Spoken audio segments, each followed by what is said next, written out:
নাই অৱশ্যে এতিয়া পাৰ্চনেলিটো মোৰ অলপতো মন দুখ হৈছে, কিন্তু হ'লেও এতিয়া পাৰ্টীৰ হাই কমাণ্ডে যোনটো সিদ্ধান্ত লৈছে সেইটো লৈ মোৰ কোনো প্ৰব্লেম নাই।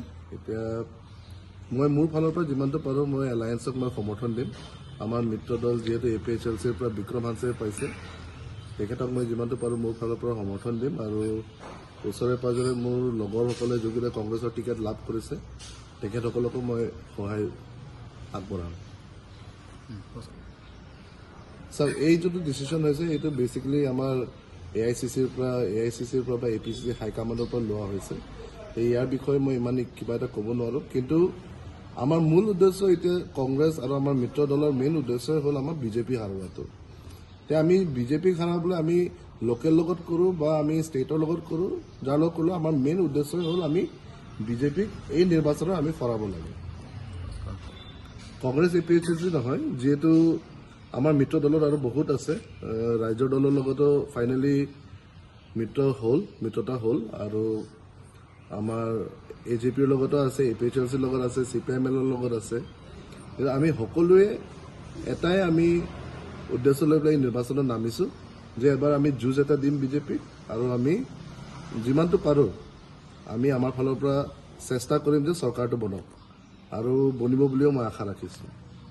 হয়, তেখেতসকলৰ লগত অলৰেডি কথা পতা হৈছে আৰু সকলোৱে সন্তুষ্ট বুলিয়ে ক'ব লাগিব। সেইকাৰণে আমি সকলোৱে এবাৰ মিলি পেলাই কাম কৰিম আৰু সকলোৱে মিলি পেলাই এই নিৰ্বাচনখন পাৰ কৰিম বুলি ভাবিছোঁ, আৰু ভালে ভালে যাব বুলি ভাবিছোঁ আমি নিৰ্বাচন।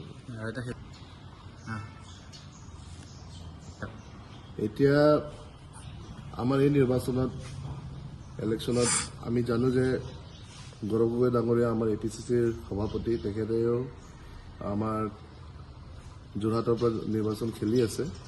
আমি সকলোৱে মিলি পেলাই তেখেতক আমি চিফ মিনিষ্টাৰ হোৱাত দেখিব বিচাৰোঁ, আৰু সকলোৱে আমি মিত্ৰ দলে আমি তেখেতক জয়যুক্ত কৰি পেলাই তেখেতক আমি 2026 নিৰ্বাচনত আমি মুখ্যমন্ত্ৰী হিচাপে চাব বিচাৰোঁ। আমাৰ মেনিফেষ্টো এতিয়ালৈকে ৰিলিজ হোৱা নাই, কিন্তু যোনদিনাখন মেনিফেষ্টো ৰিলিজ হ'ব সেইদিনাখন আপুনি সকলোৱে কাগজখিনি পাবই।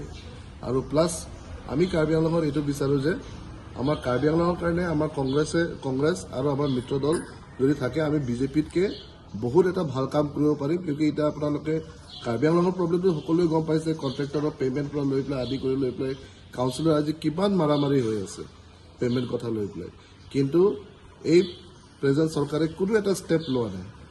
আৰু PGR কেছ লৈ পেলাই কিমান কেছ হৈ আছে, কিন্তু এই চৰকাৰে এই কেছবিলাক একো ছল্ভ কৰিব পৰা নাই। মই ভাবোঁ যে যদি আমাৰ চৰকাৰ হয়, আমি গোটেইখিনি আমাৰ ৰাইজৰ প্ৰব্লেম, আমাৰ দুখীয়া মানুহৰ প্ৰব্লেম, আৰু আমৰিৰ নিচিনা জেগাত য'ত চবতকৈ বেছি দুখীয়া মানুহ আৰু চবতকৈ পিছপৰা আজি LAৰ ভিতৰত আমৰিৰ নিচিনা জেগাত আমি কাম কৰি পেলাই আমি আগবঢ়াব পাৰিম বুলি আমি ভাবোঁ।